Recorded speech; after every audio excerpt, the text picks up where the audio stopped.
Ani and good day. My name is Adele Loosemore and I'm a Treaty Indian from Shebahonaning. The Métis Nation of Ontario makes a lot of claims about its fake historic Métis community of Killarney and environs. In this video, I'll be talking about one of those claims. It's from a historical summary that was written by MNO and published in a Canadian geographic map.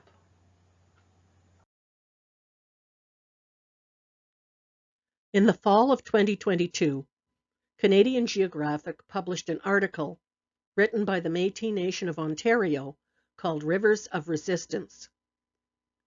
MNO and Canadian Geographic also issued this map, showing the locations of MNO's historic Métis communities. There's a historical summary of each one in those colored rectangles you see all around the map.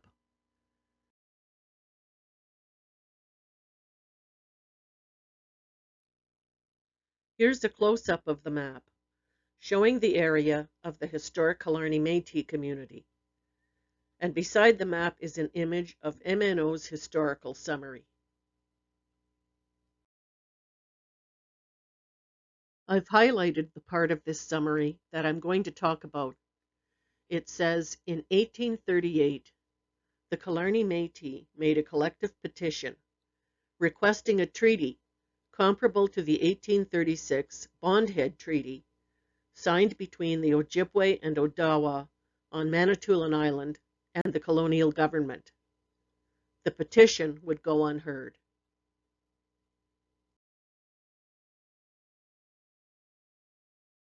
A discussion of the petition is in one of the historical reports on MNO's website. It was written by Gwyneth Jones in 2001. The 1838 petition or request is in the form of a letter from a Roman Catholic priest asking the government to fulfill the requests of the half-breeds he met on his trip. I'm not going to discuss everything that's in the letter. I'm just going to point out some things relating to the identification of the half-breed petitioners.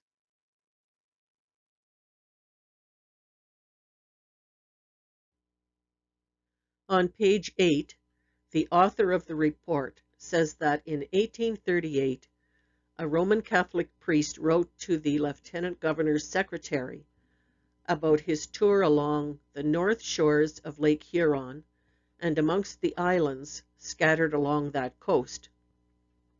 In his letter, the priest said, "In the course of my journey, I had repeated and earnest solicitations from the half-breeds, as the progeny of European and Indian parents are commonly called, to use my best endeavors to obtain for them and their families the same privileges and advantages as the pure Indians have acquired by their arrangements with Sir Francis Bondhead in the Treaty of 1836, setting aside Manitoulin Island as an Indian reserve." Then he states what it is they actually want. The principal benefit they hope to derive from a participation in these privileges is the settlement of themselves and families on the Great Manitoulin Island, and the permission to fish in the waters which wash the shore of that island.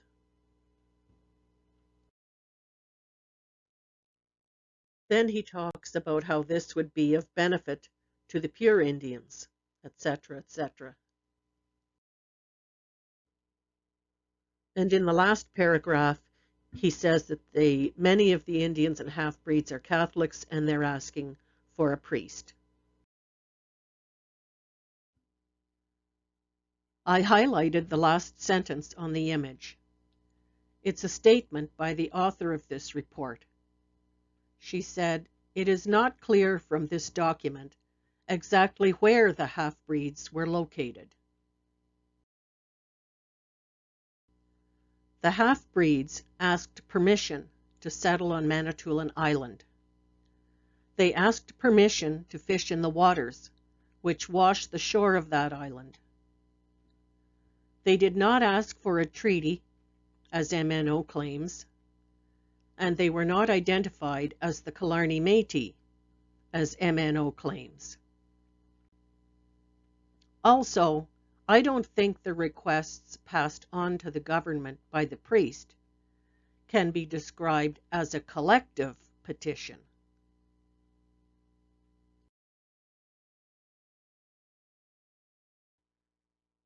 The priest said he was traveling the north shores of Lake Huron and amongst the islands scattered along that coast.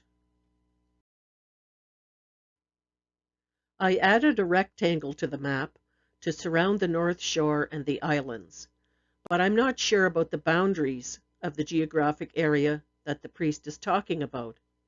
He doesn't narrow down his location.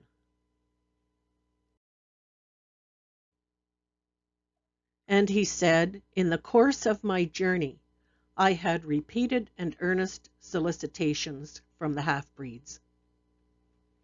In the course of my journey. Repeated solicitations. The wording suggests to me that the priest heard the same requests from half-breeds at several locations. There's also nothing in the account to indicate whether the requests were made by groups of half-breeds or by individual half-breeds.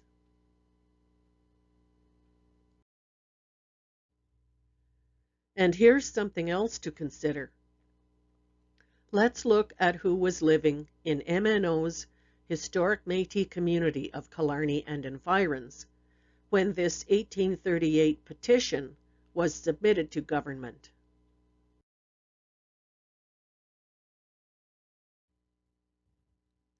According to MNO's verified Métis family documents, in 1838 there were only 2 documented Métis in the Killarney Historic Métis community, Henry Corbière and Marie Roy, who later married. They raised a family in the community we know today as Shiging First Nation. It's where I placed the red dot on Manitoulin Island. MNO maintains that Henry and Marie were born and raised in that community. I'm not convinced of that, but let's say, for the sake of discussion, that MNO is correct. That means that in 1838, 15-year-old Henry and 12-year-old Marie, both living on Manitoulin Island, petitioned the government to say they want to live on Manitoulin Island. I don't think that's a credible scenario.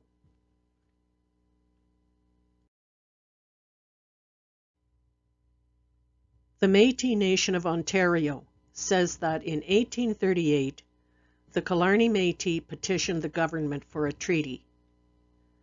But a transcription of the petition appears in a 2001 historical report posted on MNO's research webpage. It does not support MNO's claim. MNO's statements are also not supported by their own family history documents, which can be found on their Métis Root Ancestors webpage.